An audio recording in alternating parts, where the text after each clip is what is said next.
está dividido em duas partes. Na primeira, vamos fazer uma apresentação da lei de Gauss para vocês. E a lei de Gauss trabalha com um conceito físico chamado de fluxo, definido por uma integral dupla, né, do campo vetorial vezes a área por onde os vetores passam. Então vejam aí as duas figuras. Nós temos a figura da esquerda, um campo constante passando por uma região retangular. E na figura à direita nós temos um campo não constante passando por uma figura irregular. Os dois são calculados por essa integral que está acima, definida aí, mas é claro que a integral da direita, né, que é a integral dessa superfície verde, é realmente mais complexa, né, porque nós precisamos conhecer qual é o valor do campo ponto a ponto, enquanto que na integral da esquerda, como o campo é constante, a integral fica mais simples de ser feita, certo? Uma integral dupla, né? Vocês já estudaram isso em cálculo 2. Muito bem, nós temos aqui um pequeno exemplo do cálculo de fluxo. Então, usando essa definição de fluxo, tá certo? Determine qual é o fluxo do campo elétrico através da área A, representada em cada um dos casos. No primeiro caso, gente, vocês têm aí o campo E perpendicular à área, portanto, é o caso onde você tem o fluxo mais intenso, né? O vetor dA é paralelo ao vetor E, portanto, é o fluxo máximo. Então, nós temos aí direto o campo E vezes A. No caso da figurinha B, tá certo? O campo E é paralelo à área, portanto, observe que nenhuma linha do campo E atravessa a área, portanto, o fluxo é zero. E no terceiro caso, você tem uma situação na qual há um ângulo entre a direção do campo E e a normal, o vetor normal, a área, né? Certo? Então, é dado pelo produto escalar e a cosseno de θ. Correto? Então, o fluxo elétrico, o fluxo do campo elétrico vai ser considerado positivo desde que o fluxo seja gerado por uma carga positiva e negativo desde que o fluxo seja gerado por uma carga negativa. O que significa isso? Se você olhar a superfície gaussiana como se fosse uma caixa, tá certo? O campo elétrico saindo é considerado positivo, o campo elétrico entrando é considerado um fluxo negativo. Correto? A lei de Gauss é, então, uma lei matemática que trabalha com esse conceito, com o conceito de fluxo elétrico, tá certo? Então, ela diz o seguinte: o fluxo elétrico total através de uma superfície fechada é igual à carga elétrica dentro dessa superfície dividida por ε0. Nós chamamos essa superfície, que é essa linha roxa que aparece aí, chamada de superfície gaussiana, certo? A integral de Gauss, então, é a integral de fluxo, ou seja, a integral dupla fechada de E vezes dA, certo? Que é igual, então, à quantidade de carga dentro da superfície gaussiana dividido por ε0. A lei de Gauss é uma lei matemática, portanto, ela exige aqui algumas observações. A primeira é que as superfícies gaussianas são superfícies matemáticas, portanto, não são superfícies reais, tá certo? Não é necessário exatamente ter uma superfície material ali. A lei de Gauss, no nosso caso, quando o problema apresenta um alto grau de simetria, tá certo? A lei de Gauss permite que a gente calcule o campo elétrico de uma maneira muito simples, se comparado com a lei de Coulomb. É justamente esse fato, né, que nós vamos utilizar para tirar vantagens aí no cálculo do campo elétrico, correto? Então, nós vamos trabalhar com situações no qual apresentam uma grande simetria. Certo? Vamos olhar um exercício aqui, né, para a gente praticar um pouquinho. Praticar a lei de Gauss, né? Observe então a situação abaixo. Nós temos aí várias superfícies representadas por essa figura e algumas cargas distribuídas. Então, por exemplo, qual seria o fluxo do campo elétrico que atravessa a superfície A? Bem, então, pela lei de Gauss, ele é dado pela carga líquida dentro dessa superfície A, dividido por ε0. Então, nós temos 3Qs menos Q, ou seja, 2Qs como sendo a carga líquida nessa superfície. Na superfície B, observem que nós temos uma carga mais 2Qs e uma menos Q, portanto é Q sobre ε0. Por sua vez, na superfície C, nós temos uma carga positiva e negativa, portanto o fluxo nessa superfície é nulo. E, finalmente, no D, o fluxo é negativo, né? Haja vista que na superfície D você tem apenas uma carga negativa dentro dela, né? Aqui um outro exercício também rápido, né? Colocar em ordem qual é do maior para o menor fluxo. Se vocês observarem as 4 superfícies, nós temos um cubo, duas esferas, né? Duas esferas e um cilindro. Independente da superfície, pessoal, como eu vou mostrar no exercício seguinte, tá certo? O fluxo depende apenas da quantidade de carga dentro da superfície. Então, é claro que o maior fluxo vai ser associado ao cilindro, né? Isso, exatamente, associado ao cilindro, porque você tem 3 cargas dentro da superfície gaussiana. Depois nós temos uma esfera e um cubo, onde você tem uma carga dentro da superfície gaussiana e a carga 4Qs na segunda figura, né, na figura B, ela está fora da esfera, portanto o fluxo é zero. Correto? Então está aí o resultado. Vamos pegar um exemplo. Considere uma carga positiva Q, que está localizada na origem do sistema de coordenadas. Suponha uma superfície esférica de raio R centrada na origem. O fluxo do vetor campo elétrico, então, nessa superfície é dada por essa expressão. Certo? Observem a figura, né? Essa figura esverdeada, né? Ela está simbolizando a superfície gaussiana. Na sua superfície você tem o vetor campo elétrico e o vetor dA.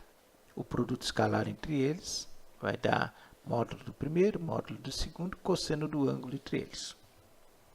Correto? Então, observem bem, nós temos dali. Como nós tínhamos visto, o campo elétrico gerado pela carga Q é dado por 1 sobre 4πε0, Q sobre R2. Substituindo ali na expressão e substituindo o valor da área da superfície esférica, nós temos 1 sobre 4πε0, Q sobre R2, a área da superfície esférica, que é 4πr2, cosseno de zero. E se vocês observem, simplifica tudo, e o que sobra é Q sobre ε0. Conclusão, tá certo? O fluxo não depende da superfície, tá certo? Depende apenas do valor da carga interna. Nós poderíamos ter calculado esse exercício com um cilindro, com um cubo, tá certo? Com uma pirâmide, com qualquer superfície. Qual é a diferença entre a superfície esférica com qualquer outra para este caso? É a simetria, pessoal. Porque notem que o valor do campo elétrico para uma esfera, né, para uma situação simétrica, ele é conhecido. Se eu colocasse uma superfície irregular, tá certo? Aí a minha integral seria mais complicada para ser feita, tá certo? Eu teria que lançar mão de outros conceitos matemáticos, como, por exemplo, o ângulo sólido, etc., para poder resolver essa integral. Tá bem? Então, é nesse sentido que a gente vai utilizar-se muito da simetria do problema. Para isso, então, nós vamos começar com um exercício muito interessante, um exercício chamado do fio infinito. Tá certo? O fio infinito é um exercício muito bom, justamente para explorar essa questão da simetria. Então, uma carga elétrica está distribuída uniformemente ao longo de um fio infinito. A carga por unidade de comprimento é lambda e suposta positiva. Determine o campo elétrico a uma distância r da distribuição. Primeira observação importante. É claro que, na realidade, não existem fios infinitos. Isso é uma aproximação matemática que nós fazemos, na qual nós vamos considerar que o comprimento total do fio é muito maior do que essa distância r que nós estamos aí utilizando para calcular o campo, tá bem? Tá certo? Então, é esse o conceito, né? Então, a distância r é muito menor do que o comprimento do fio. Muito bem. Então, a superfície gaussiana para esse caso é certamente um cilindro, tá certo? O cilindro é o mais adequado para ser a superfície gaussiana. O cilindro é composto de, observem aí, 3 superfícies, né? Tá certo? A superfície S1, que é a tampa do cilindro, S2, que é o fundo do cilindro, né? A sua base, e o S3, que é a lateral do cilindro, certo? Então, a integral fechada sobre essa superfície, ela pode ser reescrita como a soma dessas 3 integrais, uma em cada uma das superfícies, certo? E isso é igual, pela lei de Gauss, a carga interna dividido por ε0. Cada uma dessas integrais tem o produto escalar entre o campo e o vetor normal da área. Na superfície S1 e na superfície S2, o vetor normal e o vetor E são perpendiculares. Consequentemente, a integral S1 e S2 são iguais a zero. Sobra apenas a integral lateral, ou seja, o fluxo do campo elétrico é pela lateral do cilindro. Correto? E isso vai dar, então, o seguinte valor. Então, a integral S3 vai dar o perímetro da circunferência vezes o comprimento dela, ou seja, 2πr vezes L vezes o campo E, igual a carga interna sobre ε0. Tá certo? A carga interna, por sua vez, nós vamos lançar a mão do conceito de densidade, né, que nós havíamos visto no começo do... aliás, na aula passada nós vimos esse conceito de densidade, tá certo? Então, densidade é a carga total dividido pelo comprimento do cilindro. Então, a carga total é lambda vezes L, tá certo? Quando vocês substituírem na última expressão, vocês vão obter, né, o comprimento do cilindro, o L é simplificado, sobra então 1 sobre 2π ε0, lambda sobre R. Lambda, então, é a densidade de carga, certo? Essa é uma expressão bastante importante, né, no nosso contexto, e que nós vamos agora utilizar esse resultado para solucionar esse probleminha 22-21. Tá? Imagine então uma linha de carga muito longa, uniforme, possui uma carga por unidade de comprimento de 4,8 nanocoulombs por metro. Ela está ao longo do eixo OX, certo? E uma segunda linha de carga muito longa possui carga por unidade de comprimento menos 2,40 nanocoulombs por metro e está paralela ao eixo OX. Perfeito? Né? E localizado em y 0,400 metros. Qual é o campo elétrico líquido, módulo de direção e sentido, né, nos seguintes pontos, no ponto A e no ponto B. Vejam aí a figura, né? Nós temos a lambda 1, que é a linha de baixo, lambda 2 a linha de cima, o ponto A, a distância entre elas é 0,40, correto? Vamos então ver como é que é a solução desse problema. Tá certo? Bem, como as linhas são muito longas, esse adjetivo muito longa, ele significa linha infinita, certo? É assim que nós vamos interpretar. Então, o campo gerado pela carga positiva, lambda 1, e o campo gerado pela carga negativa, lambda 2, no ponto A, eles apontam para o mesmo sentido, ou seja, o sentido do sentido positivo do eixo Y, correto? O E1 é dado por essa expressão, onde lambda 1 é 4,80, o R1 é 0,200, tá certo? E o lambda 2, a mesma coisa, né? O lambda 2, o módulo de lambda 2 é 2,40 nanocoulombs por metro e o R2 é 0,20. Como os dois campos têm o mesmo sentido, um de aproximação e outro de afastamento das cargas, e vão ser somados, basta então somar os dois valores e obter o valor total do campo resultante no ponto A. Tá certo? No ponto B, pessoal, a solução é a mesma, né, gente? A solução é igual. Então, a gente vai deixar o item B para vocês resolverem, né?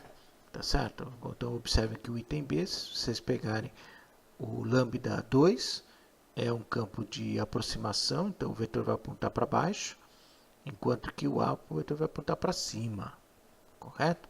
Então vai ser uma diferença entre os campos. Então é bastante simples, né? A continha também é bastante tranquila de ser feita, vou deixar para vocês fazerem. Tá bom? Exercício 3, então, um plano carregado. Considere um plano infinito, eletricamente carregado, com cargas positivas e uniformemente distribuídas, tal que a densidade sigma, densidade superficial de carga, seja constante. Determine o campo elétrico gerado por essa distribuição. Certo? Bem, nesse caso, pessoal, a superfície gaussiana adequada é a cilíndrica também. Diferentemente do caso anterior, tá certo? Na tampa do cilindro e na base do cilindro, o campo elétrico é paralelo ao vetor A, tá certo? Vetor normal da área, enquanto que na lateral do cilindro é perpendicular. Portanto, sobrevive nesse caso apenas as superfícies S1 e S3, tá certo? Então, somando as duas, como a base do cilindro e a tampa do cilindro são iguais, tá certo? Nós multiplicamos essa integral por 2, como está sendo mostrado aí na última linha dessa figura, tá certo? Então, 2 vezes a integral sobre uma das faces do cilindro é igual a E vezes dA, que é igual à quantidade de carga dividido por ε0. Tá? A quantidade de carga, novamente, é obtida a partir da densidade, Q sobre A, onde Q então é sigma vezes A. Substituindo na expressão, a gente obtém direto, então, que o campo elétrico é sigma sobre 2ε0. Tá? Notem que o campo elétrico é constante, né? Independente da distância que vocês estão calculando em relação ao plano. Esse resultado ele é um resultado bastante curioso, né? Porque ele não tem a distância, mas justamente ele não tem a distância porque nós estamos considerando um plano infinito. E se o plano é infinito, qualquer distância que seja em relação a ele é uma distância muito menor do que o próprio tamanho do plano, correto? Usando esse resultado, nós podemos determinar, por exemplo, qual o campo elétrico para duas placas paralelas carregadas com cargas mais Q e menos Q, uniformemente. Tá certo? Então, de tal forma que a placa da direita tem uma densidade de carga menos Q e a placa da esquerda tem uma densidade de carga mais Q. Ok? Então, esse é um desenho visto de perfil, né? Pelo resultado anterior, como o campo elétrico independe da distância, tá certo? Na parte externa às placas, os campos sempre terão sentidos opostos, correto? De tal forma que o campo resultante será zero. E na parte interna, entre as placas, os dois campos se sobrepõem, portanto, o campo é 2E. Né? Na lei de Gauss, portanto, substituindo, tá certo? O campo elétrico total é sigma sobre ε0, ou seja, o dobro do valor do campo de uma placa. Né? Nós estamos sobrepondo os campos, portanto, somando os dois. Tá? Sigma sobre ε0 é o campo, então, entre as placas. Esse daí é um resultado bastante interessante, porque é o resultado que a gente pode usar se nós pensarmos no capacitor de placas paralelas. Tá certo? Então, o capacitor de placas paralelas, se nós desprezarmos os efeitos bem na borda dessas placas, né, dentro do capacitor, na parte mais central do capacitor, o campo elétrico é dado por essa expressão, densidade de carga dividido por ε0. Nós temos, então, uma estratégia para a solução dos problemas, tá certo? Que é a seguinte: selecione a superfície gaussiana imaginária que melhor expressa a simetria da distribuição de carga. Desenhe essa superfície de tal modo que o campo elétrico fique paralelo, né, ou perpendicular à normal da área da superfície. Calcule a integral, certo? Via de regra, o cálculo da integral vai ser bastante facilitado por conta dessa simetria e finalmente obtenha o valor de E, correto? Para dar uma boa dica, né, nós vamos trabalhar com apenas esses três tipos de simetria: a esférica, o plano, tá certo? E a simetria cilíndrica no caso do fio, simetria cilíndrica, esférica no caso de distribuição de carga, né? Ou então placas infinitas. Bem, então essa foi a nossa primeira aula sobre lei de Gauss, que é a apresentação do teorema propriamente dito para vocês. Bem? Então eu espero vocês na próxima aula.